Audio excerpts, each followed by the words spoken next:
Hello everyone, and thanks to the organizer of this conference and to the other presenters. I am Noemie ROGEAT, a second-year PhD student at the University of Nottingham and BMR in the UK. Today we'll be presenting our results around phenotyping the African eggplant growth and nutrient dynamics under abiotic stresses.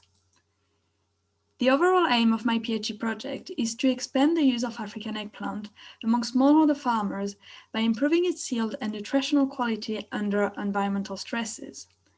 That would provide income stability to farmers, as well as high-quality product for consumers from a plant that is already widespread in Africa but not used at its full potential. This particular project aimed at phenotyping the plant growth and nutrient dynamics under a combination of heat and drought stress. This is highly relevant under climate change conditions, as plants in the future will likely be subjective to a combination of stress. There were 4 treatments in total. Plants were either well-watered, 100% pot capacity, or dried down at 50% pot capacity. They were grown under normal temperature, defined as 27 degrees Celsius day, 21 degrees Celsius night, and representing the current common temperature to grow these plants, or under high temperature, which was 40 degrees Celsius day and 33 degrees Celsius night, that was based on the maximum temperature that could be attained due to climate change in a worst-case scenario. After 3 weeks, we recorded the final dry weight of leaves, roots, and stems. Looking at the leaves first, we can see that high temperature significantly reduced leaves dry weight, while it was similar for plants grown under the same temperature but at different irrigation levels. So heat stress had thus a predominant effect of a drought stress in this case. This was not observed for roots and stem dry weight. For the roots here, high temperature reduced the total dry weight only for plants already dried down. And finally, there was a significant reduction in stem dry weight for plants under combined stresses when compared to well-watered plants. Individual stress did not seem to reduce it significantly, thus highlighting interaction between stresses to have a major impact here. Plant growth pattern seems to depend on the type and numbers of stress applied at the same time.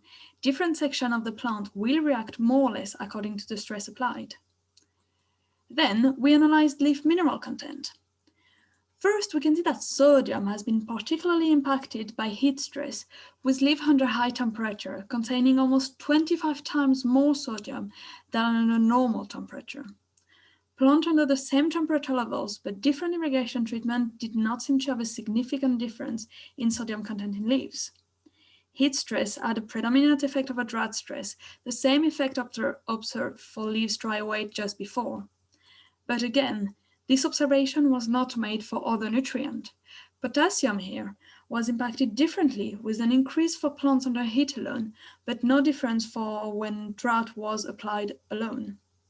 There was, however, a sharp decrease, interestingly, for plants under combined stress, highlighting an interaction between these 2 stresses on potassium use in the leaves. Phosphorus levels, finally, were only increased in plants under heat stress, but the combination of stresses led to the same level as no stress or drought stress alone. These marked differences in response to individual and combined stress show that the tolerance and final nutritional quality of the plant is dependent on the type and the number of stress applied. Results from this preliminary experiment show that the combination of stresses is not the simple addition of individual stress. Interlinked protective mechanism seems to be activated and lead to different nutrient level and growth dynamics. In some instances, one stress response prevails over the other, but in the majority of cases, both responses will merge and lead to a new final effect on the plant. Amendment to increase tolerance must thus take these observations into account, as something that can improve drought tolerance may be of no use in cases where drought is present with heat. The next step will be to analyze the nutrient levels in roots and stem from this experiment to get a better understanding of nutrient dynamics in stress conditions and nutrient allocation within the plant.